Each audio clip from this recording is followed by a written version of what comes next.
friends, welcome back to my kitchen. If you're new here, my name is Jen. I do cooking and canning videos, and sometimes I post garden content.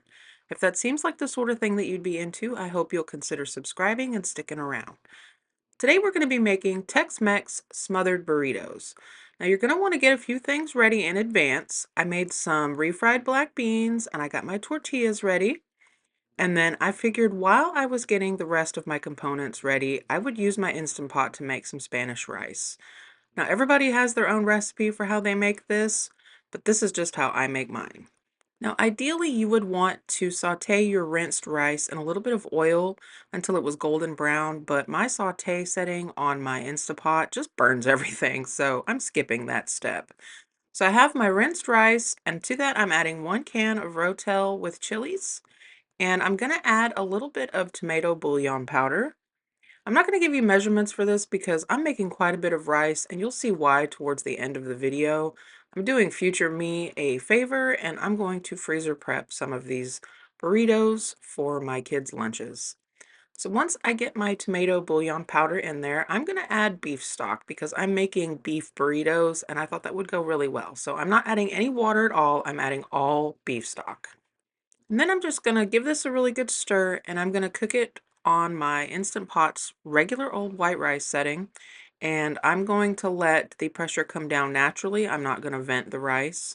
So this can be doing the work in the background while I'm getting everything else together. And you'll see just about the time that I need this rice, it is finished.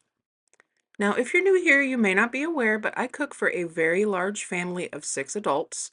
So the measurements you see me using here are not the ones that will be listed below. I triple the recipe, mostly just because I have heavy eaters, but also because I wanted to have more burritos than I needed to freeze. So I will list the individual recipe down below, and you can double or triple it if you need to, or if you just want to make freezer meals. So I'm using ground chuck for this. I want kind of a leaner hamburger. If you prefer turkey, turkey would be an excellent option here, or even if you wanted to shred some chicken breast and use that, that would be fine. Use any meat that you have available to you. So I'm just going to let this get cooked through and browned. And then if you're using a fattier cut of ground beef, you're going to want to drain off most of that grease and fat. I'm going to leave a little in the bottom of this pan so that it can heat my seasonings through. Now, I do not use pre-made taco mix. I make my own taco seasoning because I find the packets just have way too much salt in them for me. So this is basically just a combination of chili powder, cumin, oregano, garlic powder, onion powder, coriander, paprika, salt, and pepper. And I'm going to give that a really good stir and let those spices kind of heat up and become fragrant. And then I will add just a little bit of water. You could add some more beef stock here. And I'm just going to let that water evaporate out to help spread the seasoning around the pan and kind of thicken it up.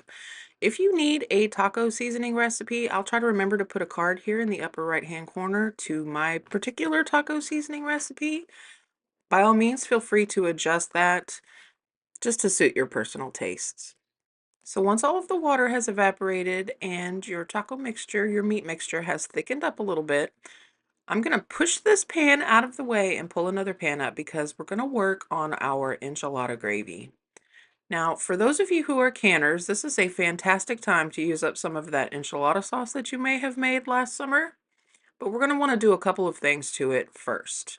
I'm starting with some butter and I'm going to let that go ahead and melt in my pan. You're going to want to use a heavy bottom pan for this because this is just like making any other gravy. When my butter is melted, I'm going to add a little bit of all-purpose flour to it and some chili powder. Now, if you like smoked paprika, you could add a little bit of smoked paprika to this. I don't really care for it that much. I find it to be kind of overpowering, but whatever works for you. I'm going to whisk this around to make sure everything is combined. All of that flour has absorbed the butter. And I'm just going to continue to whisk. Even though it looks a little dry, I'm just trying to make sure that my flour doesn't burn, but I want to cook that raw taste off of the flour. So we're just toasting the flour basically at this point. So keep it moving around so that it doesn't burn. Now you're going to add your beef broth. You're going to add it just a little bit at a time while you're whisking so that you don't get lumps in your gravy. My beef broth is pretty cold. It stays pretty cold in my house. So, the rule is cold liquid to hot flour keeps you from having a lumpy gravy. And this is basically just a gravy. It's just made out of chili peppers. So just continue to whisk until you have all of the flour and the chili powder incorporated and it's nice and smooth. And then once everything is mixed, you're just going to let this sit for a second until it comes up to a simmer and starts to thicken. And when it starts to thicken, it's going to happen really quickly. So once that thickens up just a little bit, you're going to go ahead and add your enchilada sauce. Now, whether it's store-bought enchilada sauce or homemade enchilada sauce, it doesn't matter. Just use what you have access to. But we're going to mix that with our beef base. This is going to be the enchilada gravy that we smother our burritos with. Now, if you prefer a green enchilada sauce, you can use a verde, that's fine. It's the same process. You're just going to use a green enchilada sauce instead. So if you're a home canner and you canned green enchilada sauce over the summer, please go ahead and use that if you don't have the red. So just mix it really well and then let it simmer until it's nice and thick. And then we can move on to putting together our burritos. Now you'll see here my Spanish rice is done, so I'm going to fluff it up a little bit and mix it all together with a fork. It turned out really lovely. That beef broth just soaks right into that rice and makes it so flavorful. So at this point, you're going to want to preheat your oven to 350 degrees Fahrenheit. Now, you see my giant pan back there lined with foil. If you're just cooking a normal portion of this, a single recipe, you can do this in a glass casserole dish. I would just suggest spraying it with some nonstick spray first. Just a suggestion, if you find that your tortillas are hard to roll or they crack, pop them in the microwave for just a couple of seconds with a damp paper towel, and that will loosen them up a little bit so that they don't break when you roll them. So I'm just adding beans and then my ground beef and a little bit of rice, and I'm going to sprinkle cheese on this and I'm going to roll it up nice and tight. And then I'm going to place this burrito seam side down in my pan. And I'm going to pack these burritos in pretty tightly. I think I ended up making 12 for dinner on this night, and then I made a ton of them. I'll show you at the end to go into the freezer. All of my children are adults and they all work. And so stuff like this makes a really easy grab and go dinner for my kids on nights that they work. They can just grab one of these frozen burritos, put it in a baggie, take it to work, microwave it, and they have a fantastic dinner. So if you're in a similar situation, or maybe you just need lunches for yourself when you're at work, I highly suggest at least doubling this recipe when you make it and put half of them into your freezer for your future self. Now, you don't have to put all of this into your burritos. If you prefer to have your beans and rice on the side, you can absolutely do that. I just wanted to make these burritos a little bit more substantial, so I just put the beans and rice inside. And don't think I missed that I forgot to put cheese on this one. I realized after I had already put it in the pan that I forgot the cheese, but that's okay. We won't tell anybody, and I try to make it a point to not forget the cheese on the rest of them. So here's my pan of 12 burritos. They look lovely. They fit in there perfectly. And this is how many burritos I have for the freezer. Now what I'm going to do is just put them in my deep freeze and flash freeze them. And then I'm going to put them all into baggies together so that they don't stick together. You can individually wrap them, but I think that's just a giant waste of saran wrap. So they'll all get flash frozen and put together. Now the only thing left to do is to go ahead and smother these burritos in that wonderful enchilada gravy that we made together.